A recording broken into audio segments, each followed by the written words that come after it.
I think I've been a Medjet member for about 10 years.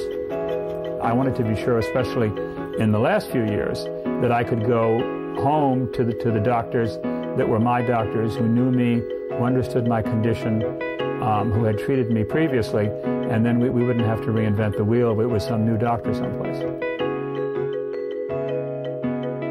I'm in the property and casualty insurance business. I was the third generation, and I have a fourth generation now running that company. We have a home here in East Hampton, New York, which is where we spend 3 or 4 months in the summertime. In the wintertime, we're primarily in Hope Sound, Florida. I got an infection, and it was apparent that I had to get back to New York.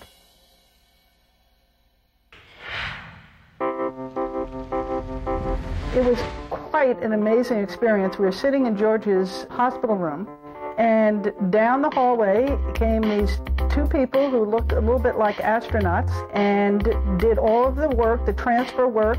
We were put in the ambulance, they put on the siren, and the cars are just separating right in front of us, went right out onto the tarmac, and he was transferred into the airplane. I sat right beside him, and he was transferred by ambulance to his hospital room on the other side. I mean, directly to the hospital room. It was hospital room to hospital room. It was bed to bed. I think that the doctors in New York, because we had been talking to Medjet during the day and talking to the doctors, they were so ready for us. As soon as we got into the hospital room, the doctor, his head doctor, Dr. Robert Taub, had arranged for specialists to come in and see him. We saw them that night before we went to bed.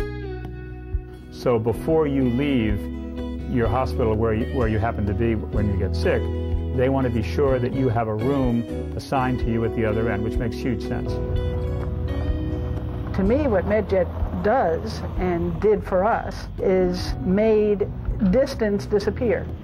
It's one of the better, quote, values I can think of. If you never use it, you feel good about it. And if you ever have to use it, I can tell you from personal experience, it's just the best thing ever.